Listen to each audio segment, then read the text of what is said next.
Hey, it's Tina Forsyth here.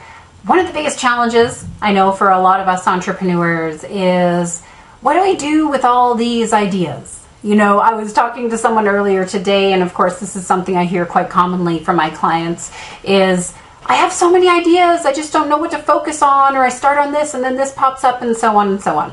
And here's the thing.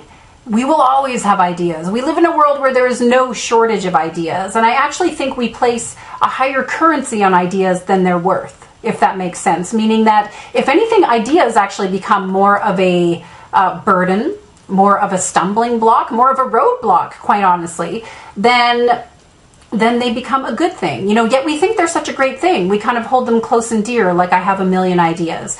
But they get in the way. You know, they get in the way in various ways. And I think they actually can be quite a form of sabotage, essentially, when it comes to our own success. So what do you do with all these ideas? You know, first and foremost, I want to acknowledge the fact you're not going to stop the ideas. I mean, I'm a pretty highly creative entrepreneur. I see things, I think of things, you know, it's like, oh, there's this, there's that, I could do this, I could do that, how cool. And in the moment, some of them are pretty darn cool.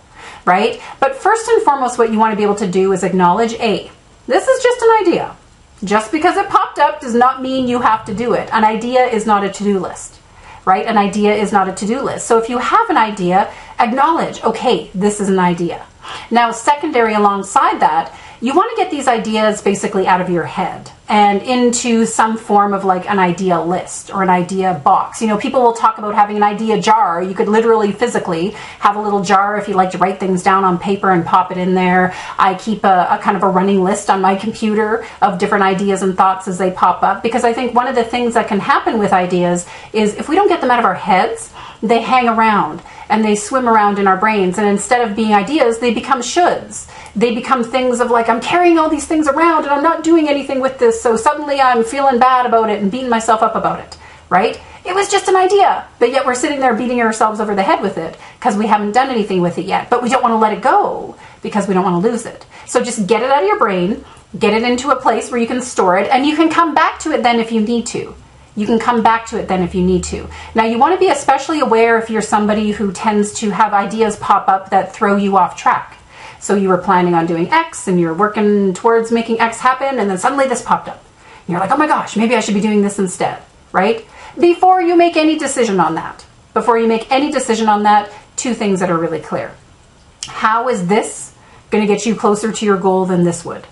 Right? Because I'm not going to say that you're never going to change your mind about something that you're doing, and that you're never going to change your mind maybe even partway through something that you're doing. But I see way too many entrepreneurs who suffer from that idea of like bright, shiny object syndrome, where you're making good progress here and then all of a sudden this pops up to throw you off track, and that you let it, right? And that you let it. It's like, is this actually going to take you closer to your ultimate goal than this will, right? And if it is, if the answer is yes, then maybe it is time to kind of shift gears and focus on that. But be sure to check in with your support system, right? Check in with your coach. If you're somebody who gets easily swayed by ideas, check in with your team. Your team can be a really great resource for you when you come up with ideas, to be able to say, okay, wait a minute. We already have A, B, and C going on. Now you're coming to me with D. Where does D fit in? If D pops up, we're going to have to shift A, B, and C back, you know, to just be able to do kind of a bit of a reality check with them. And really, at the end of the day, in my experience, 9 times out of 10, the new idea is not going to be any better than the current one. 9 times out of 10, you're better off to stick with the direction you're already headed, the path you're already going, especially if you've really invested some time, energy, and effort, especially if your team has invested time, energy, and effort in heading down that direction, right? See it through. See it through. Ideas can be a form of sabotage, and don't let them knock you off track on the path to your success. So until next time, it's Tina Forsyth here. Take care. Bye now.